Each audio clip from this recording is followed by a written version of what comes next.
So if you're just joining in right now, you missed a hell of a morning. Jackson Robinson and Kevin Raylick. I mean, the talks were fantastic. So don't miss any more, okay? Don't miss it. Don't miss it. And next up, we have Paul Ruccio. But before we get to him, I just want to thank some people for making this a success. You can't see them, but right now there are two stream techs, Keith Brown and John Patterson. Let's give these, put some ones in the chat right now. Put some ones in the chat for these guys. They are doing such an amazing job. We are putting out fire left and right. Things are going crazy, mayhem all over, and they are cool as a cucumber. So show them some love because they deserve all of it. Also, we have people in the chat room that are there to help you, by the way. If this is your first time showing up, they have the word helper in front of them. Okay, that they're there just in case you have any issues. So right now, Ann Giusti and Dave Hoffmeister and Harry Wastrak and Steve Bowling and Brian Sarlo and Kristen Patterson and Don Boyer, thank you guys so much for your help. Again, if you need help, you find them. They will take care of you. Also, before all of this went down, we had people that were helping to spread the word, people like Ender's Game, as well as the Decking Around crew. That's Steve and Tyler. All three of those guys were just fantastic in helping me spread the word. So I want to personally shout out to them. Thank you, guys.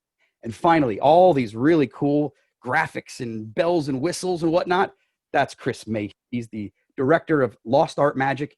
He deserves some love too. So right now, throw some ones in the chat. Throw some ones in the chat. Tell him how much you love him. Also, by the way, if you are just joining us and thinking, what are all these ones? That doesn't make sense.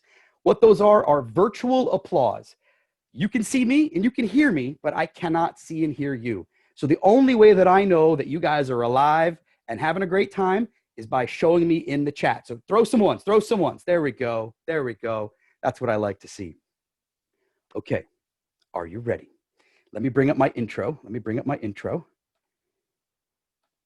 As you guys know, I love Jerry's Nugget playing cards. I mean, that's kind of an understatement, right?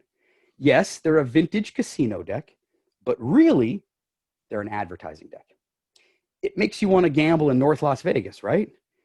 So the truth is that companies and individuals have been establishing their brands for centuries with the help of playing cards. And the modern market is no different. Our next lecturer is the founder of Jetsetter Playing Cards. His name is Paul Ruccio, and he will detail what it takes to go from the inception of an idea all the way to establishing a brand of playing cards. He'll even share pivotal details that helped him down the runway and into flight. You see what I did there? Put your tray tables in an upright position, and let's get those ones start flying in the chat room. Put your hands together for Paul Ruccio.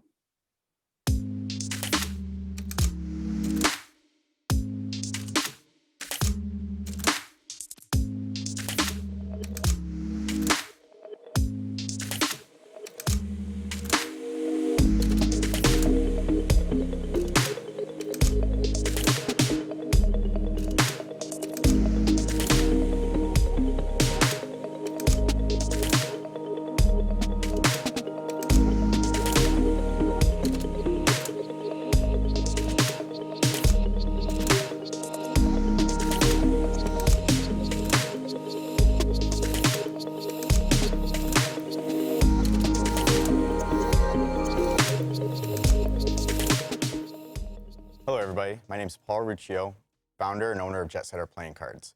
Also proud member of the 52 Plus Joker Playing Card Club. Jetsetter Playing Cards started back in 2015 when we released a luxury edition deck. Since then, we've released 8 decks in total, resulting in 20,000 units. We've also delivered our decks to over 35 countries around the globe. I'm honored to be here today with you to be able to explain the branding process that Jetsetter Playing Cards went through to get to where we are today. So I'd like to start this off by defining 5 key points that I look at when it comes to a brand or specific branding. Number 1 would be the identity. That could be a logo, could be a color scheme. It's what you're going to identify a product or a company or a service with. The second point is the product itself. It could be a physical product. It could be a service. It's the tangible piece that you end up experiencing when you acquire this product or experience this service. Number 3 is the company itself. It's what's going to deliver that product and show you that identity that you're able to relate to. Number 4 the individuals that you identify this product, this company with. There's always faces to a brand as well. And number 5, which I think is one of the most important, is the marketing. And it's not necessarily marketing as in advertising, but it could also be more of the experience that you have, the messaging that that brand, that product, that company is able to deliver to you. So I want to talk about a couple conversations I had that helped me define the branding for Jetsetter Playing Cards. The first conversation started day one. My first deck of playing cards, I remember walking into a client's office with a coworker, and I decided to kind of brag a little bit that I had a brand. And he looked at me, he goes, "What do you mean by brand? Explain to me." And I was like, "Oh, I just released a deck of playing cards on a crowdfunding site. It was successful and it was great." And he goes, "What else do you sell?" And I was like, "Nothing else, just the deck of playing cards." And he asked if I had t-shirts, and I was like, "Nope." So he went in to explain that you can't have a brand with just a single item, a single product. He goes, "You gotta have other things to go with it." It helps solidify a brand. So whether it's t-shirts or it's additional decks of playing cards, but just a single deck of playing cards and your first deck of playing cards doesn't make you a brand right out of the gate. So I sat there and I thought about it, and he was right. Here I was sitting here very proud that I had a brand, but what I had in my hands was just a single product. I needed to take a look at what my goal was here, and it was to become a brand. The reason why I was saying that it was a brand is because that's where I wanted it to go. And without that conversation, I would have never thought about that. So it's become very important for me to look at one of those key points I talked about previously is product, is what can I include to help develop the brand into something that other people will look at as a brand as well. So that second conversation I had started off with a question. I had somebody ask me if I could get them a luggage tag with my brand, my logo on it. And it got me thinking that this person wasn't just asking for a luggage tag. They're asking a way to interact with my brand in a different way. It's not just about the playing cards, but they wanted more than just the playing cards. And the luggage tag question was more of becoming a lifestyle. People wanted to be part of the Jetsetter Playing Cards brand in a different way. So it got me thinking that my passion is travel and aviation, and other people are going to have that passion as well. So I started to think outside of the box. And what I did is I partnered with a great vendor to be able to produce a couple of items that were not in the playing card world per se. They were items that were created with aviation parts that were still connected to my deck of playing cards. One being a display for a deck of playing cards and the other one being a clock. But they both fell into the lifestyle of Jetsetter Playing Cards. And it opened up my eyes that it doesn't just have to be products that are totally, decks of playing cards. And a lot of times when you think about brands don't always just have one product. They have other products. If you think of a car manufacturer, there's not always about cars. There's other accessories that go with them. And it helps to build the lifestyle. So if you do off-roading or racing of cars, you can get additional items to be part of your lifestyle and what you want to do with the primary product. And that's what you can do to develop a brand further and have a lifestyle for your customers.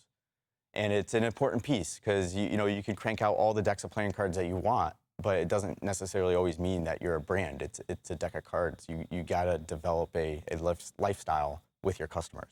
So when I started Jetsetter Playing Cards, I didn't do it thinking I was developing a brand right off the bat. I wanted to take a couple of my passions, merge them together, and have a product that I was proud of. I took my passion for travel and aviation and my passion for playing cards and put it together. And that's where I got, my first deck of playing cards. But after that, it started to turn into a brand, and it had to take different kind of decision making in order to develop it into a brand. And those decisions are what's critical to define your brand and turn it into something that's more than just a product. And one of the best examples I could use of that is when I was developing my second deck of playing cards, I wanted something that I could throw into my suitcase or into my backpack and not worry about it falling apart after a week. We know that when a box is made, out of paper, and depending on the quality of that paper, it gets moved around in your suitcase and stuff, and it wears out. And I wanted something that I knew that with the amount of travel that I was doing would last, and it was a personal requirement. And so when I was producing the Premier Edition, one of the first things I wanted to make sure it had was a synthetic tear-proof box. And part of the reason was I wanted it to last. I traveled a lot, and as much as I would like to have an endless supply of playing cards, I wanted to make sure the one I was carrying would be up to the quality and standards that I would expect.